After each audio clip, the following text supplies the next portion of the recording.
My intention is to present ideas which I believe are highly relevant to the therapy profession in the UK. This is all rather a personal perspective, and I know it will not sit so easily with everyone at times. However, I hope we can engage in ongoing dialogue and find an effective form of professionalisation for therapy in the UK. I'm quite happy to take corrections on anything I offer here, but ask that that's done at the end rather than disturb the flow of the presentation. There are basically two ideas or two areas I want to cover: research and organisation, which I have put together under the idea of PROCAPA. This was a name I came up with purely to be something pronounceable as an acronym. It came from Professional Registration of Counselling and Psychotherapy Association. It is currently nothing more than a Facebook group where I've thrown in some ideas for discussion, which are the ideas I am presenting here. I am not investing myself too highly in PROCAPA, but I am interested in being part of any group taking it forward as a possible organisation, and we'll put a little more energy in that into the Facebook group itself. The links shown in the presentation are active in the PowerPoint file if you download it. I'm sharing it through the chat now, and I will keep repeatedly sharing it. Before a more detailed look at research and organisation, let me give a quick overview of how I think they fit together. Firstly, there's something about what the research tells us about therapy, along the following lines. When I use the word therapy here, I mean counselling and psychotherapy. The terms are interchangeable for me, based on my consideration of the research seeing no difference and on past BACP statements to that effect. I continue to search for differentiation of modalities or techniques. I look for good quality RCTs, randomised controlled trials, of comparative outcome research. If anyone has anything to offer, I'll welcome it at the end or in any ongoing way.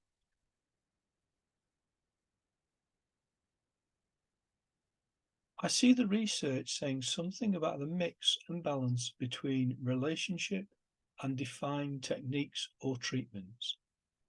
For me, the word treatments fits more into a medical model, which I do not see really supported by the research. I have less of a reaction with the word technique. Some may see me as biased because I hold a person-centered perspective. As a quick aside about me, I am more for the idea of a person-centered approach than I am for the idea of person-centered therapy specifically. I think you can take a person-centered approach to doing anything, and I stress the word doing, which I see as both far more ethical and always potentially therapeutic. And that means doing things like running organisations, facilitating groups, teaching, therapy, and even engaging with specific therapy techniques such as empty chair work or graduated exposure.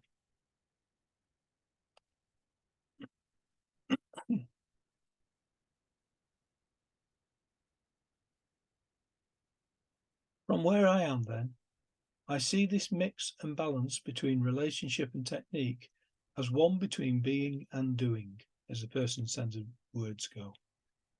That's why I stressed the word doing just then. From my person-centered perspective, in therapy, the balance is highly towards the relationship or being.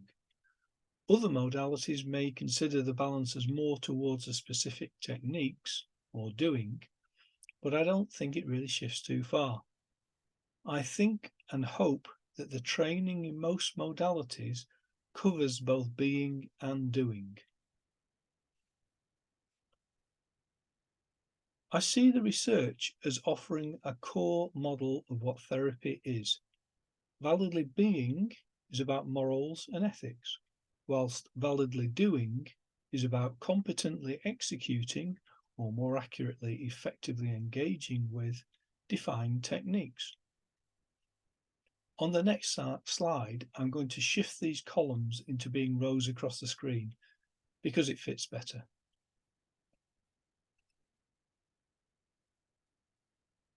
So I think this offers the best model for any professionalisation, which at a minimum, and I will return to that word minimum, is about the initial practitioner training and then ongoing conduct, the continued suitability for the job. Training will cover the two boxes in this column, ensuring a practitioner is capable of delivering the right sort of relationship or being, and is competent in engaging in the required techniques or doing.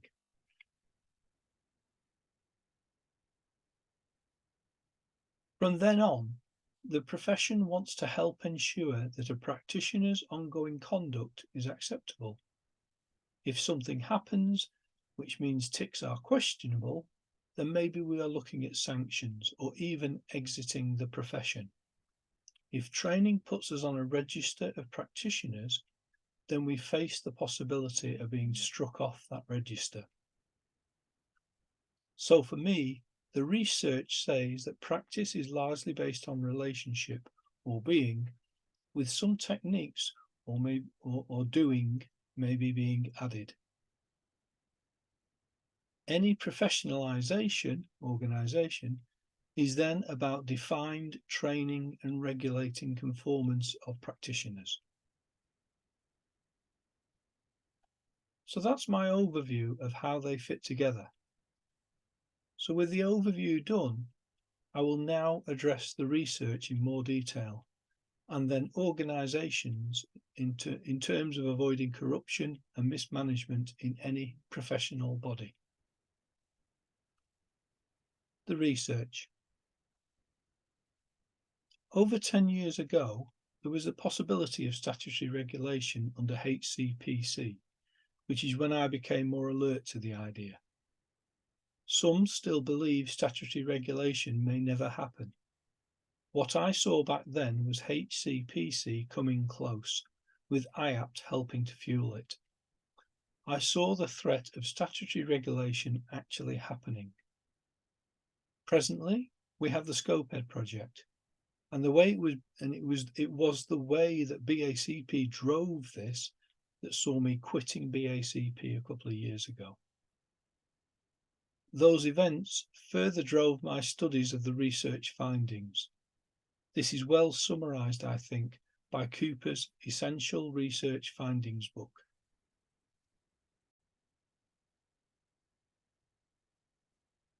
The first point to note maybe is that this is a BACP publication from 2009 and so fairly recent.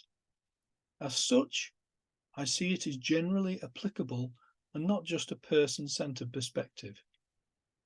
I'll be happy for anyone to point to any critiques on how well the book addresses the research.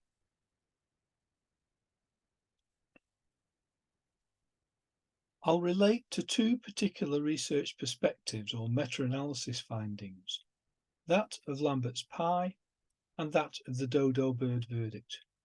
But I think the book is more than that in being a somewhat rounded, careful consideration of the research.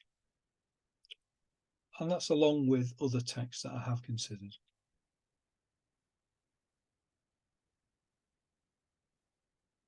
So looking first at Lambert's pie. This was research which considered what variables were involved in producing outcomes or improvements. It maybe needs an update, having originally been done back in 1986, and there are extensive critiques, some on this web page, which is a link in the file shown top right here. I'll share the files again now for anyone who hasn't seen them yet via the chat, and you can download them from there. For the sort of general overview I am considering in relationship to professionalisation, I do not see this as generally redundant. I'm going to reshape it a bit now.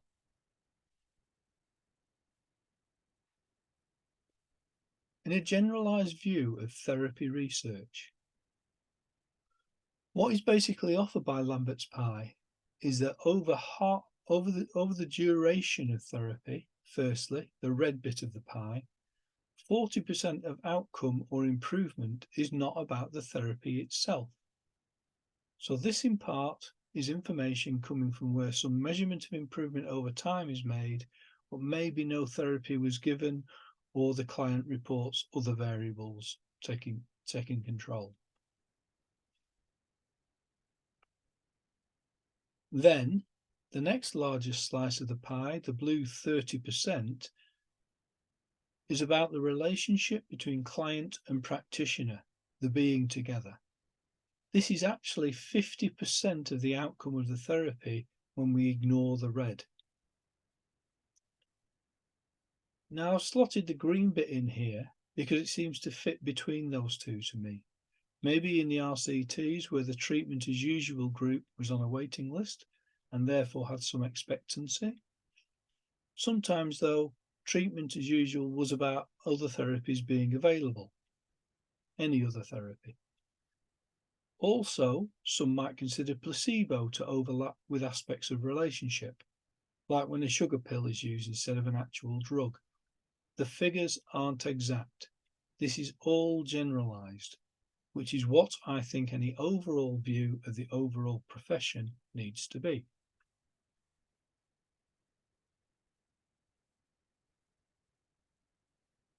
Finally, we have the purple as a doing or techniques. 15%, which comes in at about 25% of the outcome arising from therapy. That is, ignoring the red, just the green, the blue and the purple. Again, I realise this is highly generalised, but then what other basis might be more relevant for structuring a profession? For sure, I think this is more relevant than SCOPED, and definitely a more ethical approach to any professionalisation, as I will explain. The main point is that by and large, the research compares the modality under consideration with nothing or treatment as usual, which may or may not involve any therapy. What has sometimes happened is more of a comparison across modalities, where a supportive relationship, not a million miles from some form of person-centered therapy, has been given. Practically every modality of therapy sees a mix of human relationship and technique, of being and doing. And I think that the being is maybe the dominant factor, based on my reading of the research as a whole.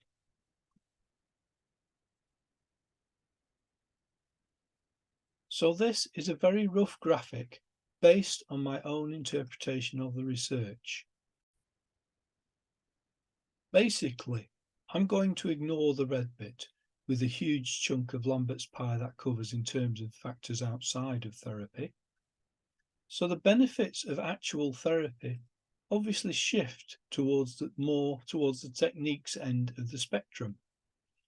However, what the research clearly says is it demands a shift back to include the relationship, and this isn't insignificant according to the research. Various attempts at comparison, together with meta-analyses, indicate that most, if not all, of the benefits can be down to relationship factors. In other words, the role of specific techniques might be considered minor or even irrelevant, although maybe that's putting it a bit too strongly. That's great news for anyone from a person-centered position in particular, with the mantra of being, not doing, that basically aligns to relationship, not technique. I could there also mention Carl Rogers offering similar thoughts in his 1957 paper on the necessary and sufficient conditions in therapy, or his often quoted phrase about research, the facts are friendly.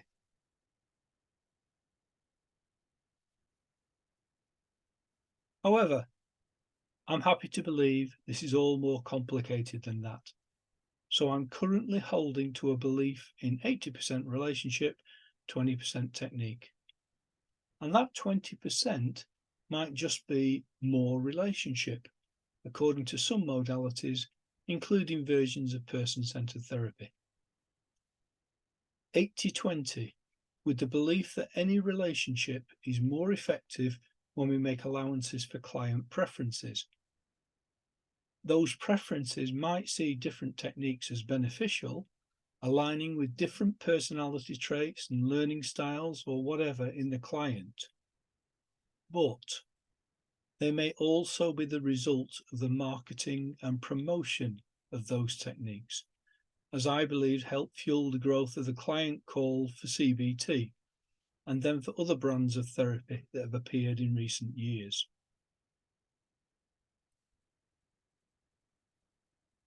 Just to slightly reinforce my rough statistics, here's a link to one research trial as an example. The link again is in the PowerPoint file I've shared, and I'll share again now for any latecomers.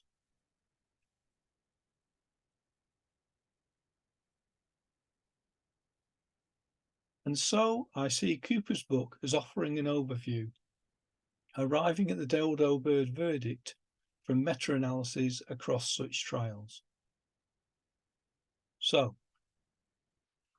I gave an initial overview, and then I've gone more into the research, which I believe calls for a core model for the profession based on relationship, and acknowledging the various techniques as maybe also being of value, the dodo bird verdict as I see it. Returning to my overview of this presentation, as I said, there are two areas I want to address in considering how the professionalisation of therapy might move forward, if at all, which are two key aspects to PROCAPA. I've covered my impressions from the research and then of modelling the profession on the research. Now what I want to look at is organisation, or more specifically, ethical organisational governance. This may seem a little meandering, but here's the intended flow of this second part of my presentation. Firstly, a few slides reflecting on SCOPED and the risks of an unwarranted and unethical way to organise the profession. You may find this a little too general, too personal, a biased view, or worse, but it stands as my perspective.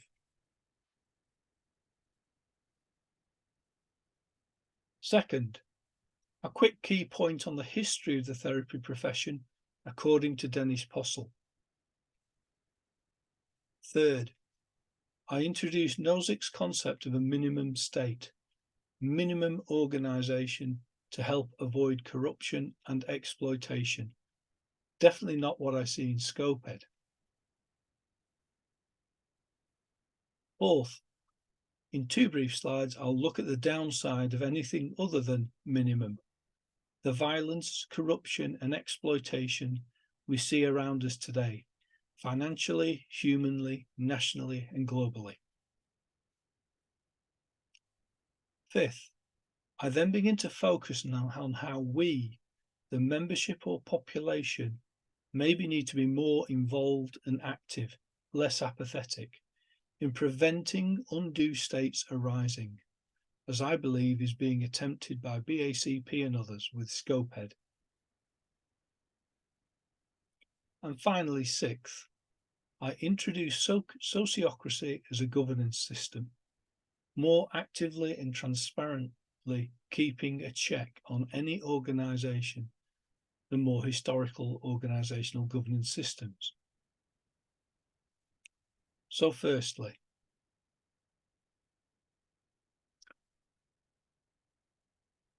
my personal perspective is that the current SCOPED is flawed, and the way it's being done is far from ethical. I hear all sorts about SCOPED, and I'm not reading through this here to save time, but I do fear the growing power that is building, particularly as employers increasingly conform to it. I left BACP a couple of years ago based on its changes to its own organisational rules as to what it is or isn't valid at an AGM. I saw this as basically a refusal to really engage with the membership in open discussion, and I saw it as imposing a predetermined hierarchy. I also saw it as a clear act of centralised power overstepping its remit. I'm hoping that as Scoped becomes more of a reality, more people may go against it, which is why I set up the againstscoped.co.uk website. Again, the links are on the slide. Many things like these listed here are unclear.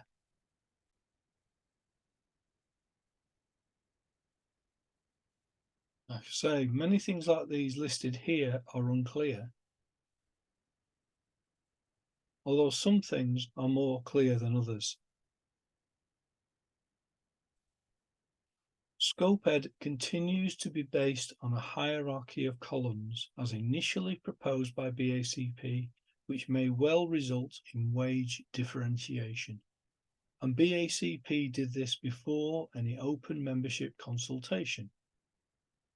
This links to what I mentioned on the prior slide about employers already conforming, and then initially increasing the call for expensive training and accreditation not supported by the research.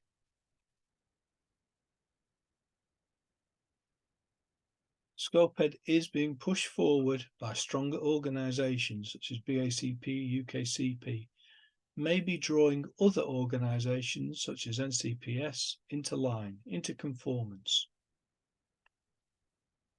It is going to impact on the therapy profession and then on every practitioner, whether it is intended or not. As I said, it is increasingly based on questionable values of both accreditation and extensive training. This last one is clearly black and white. Scoped will or will not provide a basis on which any statutory regulation will occur. The idea that it maybe will is scary to me because I see it as totally unethical. That's what seems more sure to me. There's a couple of things that I'm very sure of. Scoped risks moving us to a statutory regulation based on a questionable hierarchy. Now, various people, for various reasons, are driving professionalisation towards statutory regulation. They may or may not get there, but if they do, I hope it's of a form I can agree with. For sure, I do not agree with the reasoning for the sort of hierarchy offered by Scoped. I believe it ignores research about what works and instead favours questionable training and accreditation whose validity is not backed by research evidence. For example, I find it basically out of line with the non-hierarchical HCPC regulation of physiotherapy, as described by my partner, an ex-NHS physio. At a glance, I see it out of line with the approaches of both HCPC itself and GMC, although the differentiation of titles may have a part to play in all of this.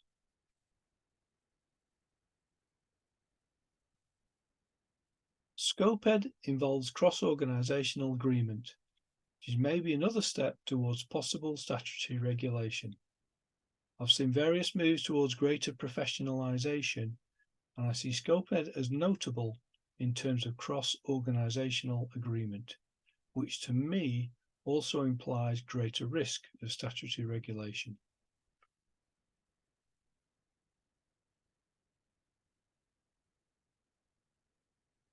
Professionalisation can have benefits, so a particular form of regulation makes sense to me, but not according to Scoped.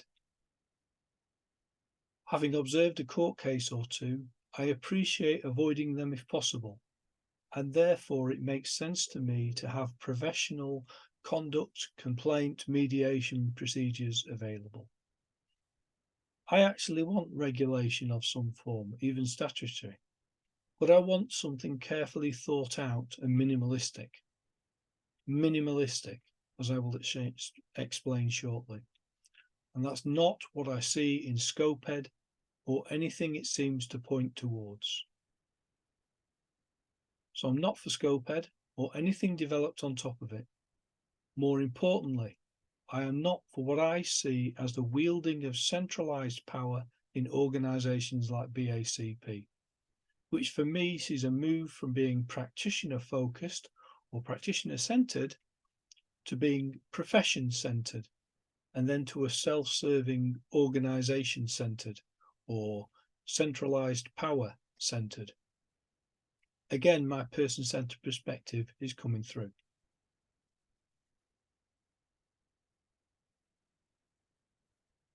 This shift in BACP and others is maybe caught by Dennis Postle in his opening to his book on regulation. Here he is talking of training as it was a few decades ago and saying how he saw a subtle mutation, a shift from open-ended, self-directed development valid in itself to a more consumerist attitude, with questions like, what do I get at the end of the course? In effect, what is the product I am buying? Spending on personal development came to be seen as an investment that had to pay off in terms of work, employment, or career. Those in training were maybe increasingly calling not just for personal development, but for a profession to enter. BACP and others rose to the call, building the construct of therapy further. Part of the problem then is that BACP and others have shifted from being supportive of their members' personal development to a more self-serving regulation of the profession as they choose to define it, and self-serving of themselves. From a person-centered perspective, their being, their approach or attitude has changed. SCOPED is another step towards the profession getting badly stuffed, as Postle puts it. And to me, badly is about building a hierarchy of practitioners and then maybe pay scales to match, and professionalisation based on anything other than the research. I see it as self-serving and organisation-centred.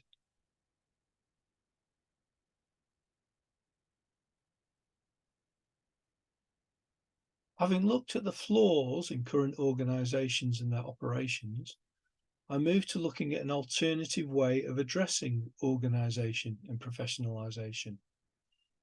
Not only more orientated to the research, but also to issues of ethical organisational governance. Excuse me if this seems a little bit like a meandering, but I tried to give that overview. About 25 years ago, I chanced across Nozick's political philosophy book, Anarchy, State and Utopia. This offers much to consider, particularly in how any organisation or state might be more person-centred and less state-centred, profession-centred, organisation-centred, or just simply less centralised power-centred. Nozick proposes that what history tells us is that any statelessness, a state of anarchy, sees the strongest group becoming the state.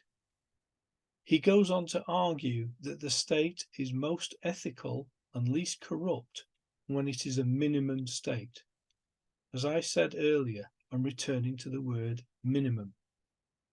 He sees the state as existing only to defend against violence, including defending against a worse state arising, another stronger unwanted group taking power. So he concludes, after 333 hefty pages, with the concept of a minimum state.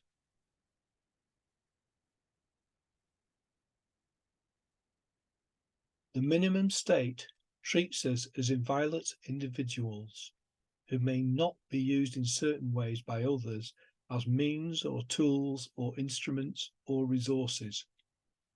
It treats us as persons having individual rights with the dignity this constitutes. Treating us with respect by respecting our rights, it allows us, individually or with whom we choose, to choose our life and to realize our ends and our conception of ourselves, insofar as we can, aided by the voluntary cooperation of other individuals possessing the same dignity. How dare any state or group of individuals do more or less?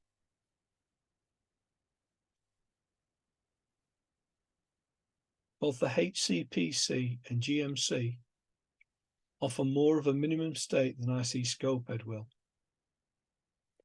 BACP has risen based on being the membership body spanning into being a seeming professional body for many trainee therapists, offering them support but also initiating regulatory moves. It is now moving further towards regulation. Going back to my partner's description of how physiotherapy works, there are two separate organisations, which I think sort of echoes something like the idea of separating legislative and executive power. Regulation is by HCPC. Meanwhile, a separate organisation, the Chartered Society of Physiotherapists, focuses more on practitioner support. I think it's time for some serious restructuring in therapy. Maybe, although I'm not sure if this is a wild hope, this is what may develop with the arrival of the PSA. But currently, Scoped seems far from minimalistic and lacking alignment with the research.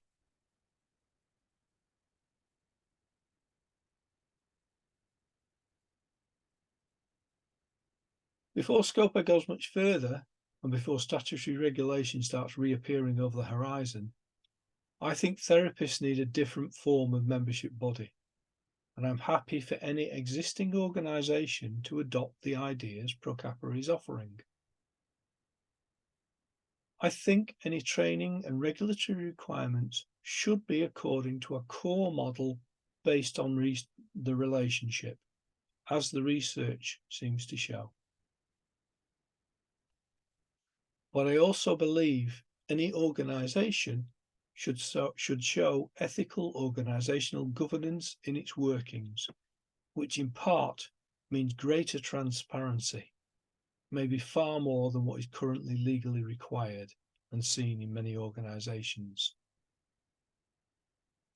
There are many writers who consider the various constructs in our lives, regulation, work, therapy, medicine, etc., how these constructs reflect the existence of far more than minimum states in various sectors, resulting in corruption and exploitation, feeding our current neoliberal agenda with the widening gap between rich and poor, is maybe an aside here, but I'm going to take a few minutes on it. I see the outcomes on society of the neoliberal rise in particular well reflected in Sussman's book, Work. This is charting what is basically a history of oppression since our hunter-gatherer days. He references this website, showing how, since the 1980s, when the neoliberal agenda really took off, the wealth distribution is radically widening, even if we are supposedly getting richer. Although it's looking like the bottom 90%, the grey line, are starting to get poorer. Scarily, looking back, the last great levelling up may well have been driven by the last World War. I hope this isn't a pattern where the wealth divide is actually taking us towards the next world war. Organisations, in general, in capitalist society, serve what Polly Toynbee saw as unjust rewards, where the market fails to reasonably regulate the wages of the increasingly super rich.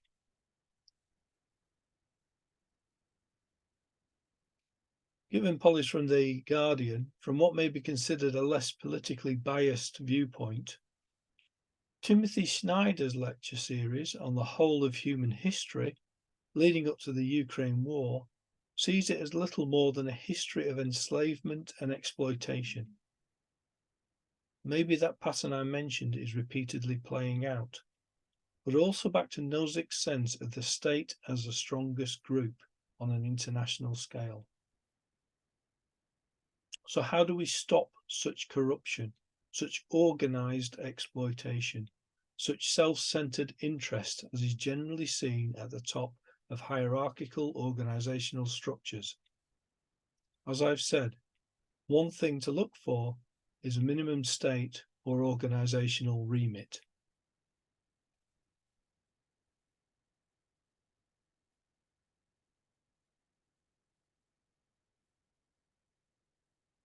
Another way is to consider why people cooperate or even collude, as Tom Tyler does in his book. And then how any membership might better work with their chosen representatives in defining systems of the state or organisation. For me, this book's another wake-up call against bystander apathy, which something the belated Pete Sanders of PCCS once addressed at a therapy conference.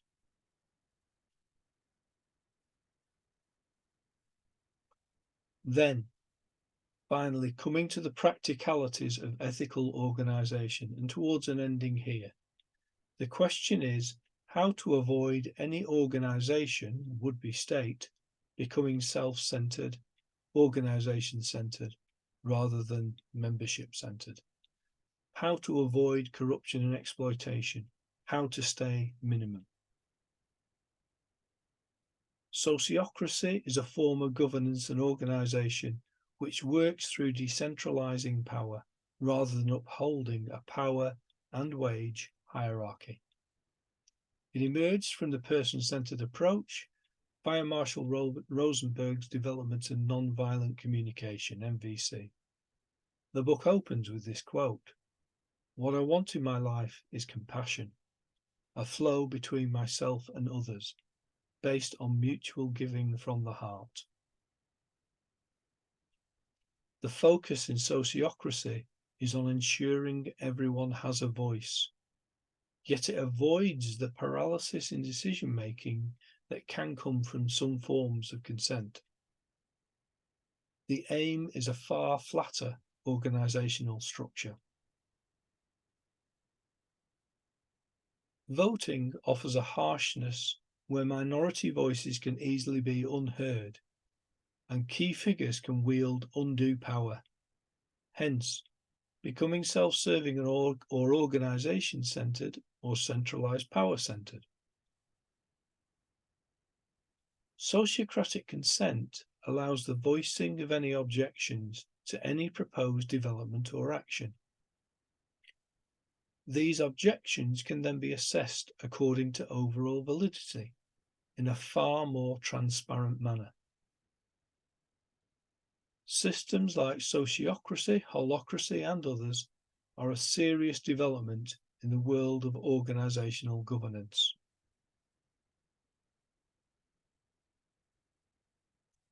Recently, I came across a second sociocracy book, Who Decides, which is a sort of quick start guide, and maybe also worth some attention for anyone interested in some sort of PROCAPA taking shape as an organisation itself, or in the reworking of any existing organisation, be it BACP or anything else. If anyone's interested in starting PROCAPA up as a sociocratic organisation in itself, by all means drop a message to me here or elsewhere. To paraphrase Nozick's words about a minimum state existing only to avoid violence and exploitation, how dare BACP or anyone do more or less? How dare they offer the potential violence and exploitation of Scopehead?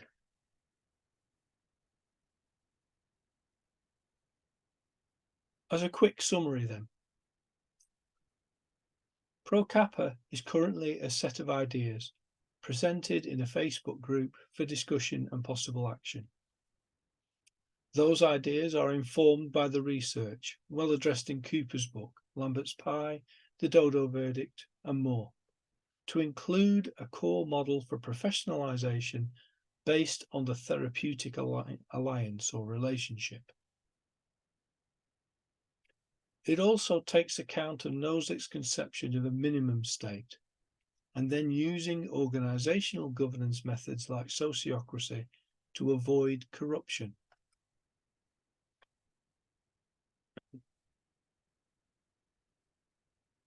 And as an aside, there is againstscoper.co.uk, where, as it says, the idea is to assemble a possible mass exit of BACP members and hopefully face BACP with enough financial pressure to make them abandon the Scopehead project. Any BACP member can commit to this mass action using this link. As I see it, both of these, PROCAPA and againstscoper.co.uk, will fail if the levels of apathy and corruption as I perceive them in this profession continue, or are allowed to continue. The presentation is basically over, but before we go into Q&A and discussion, let me repeat what I said at the start. The captions and chats are fully available and savable because I realise some may benefit from having them for note-taking. I'll share my presentation script and the slides via the chat once more, so anyone can download them if they want a copy. They do not automatically save if you just save the chat. I'll be saving both the captions and the chat myself, otherwise I'm not recording. For anyone concerned about this form of saving or recording being available, I'll highlight that if anyone wants to record without anyone knowing, there's plenty of ways to do that. I can't stop it. I am taking it as contracted, and I'll put this in the chat too. I am taking it as contracted that anyone present agrees that both the presence of anyone else and what they may say is to be treated as confidential. I don't ask for any confidentiality myself. Thank you for taking the time to be here. I hope the presentation has been worthwhile. I hope now to take any questions, re-showing the slides if required, and then slide into open discussion. At the end, I'll be saving both the chat and the captions for my own note-taking and review purposes, rather than trying to write any notes as we go. Please just give me a second or two to rearrange my screen before I take questions.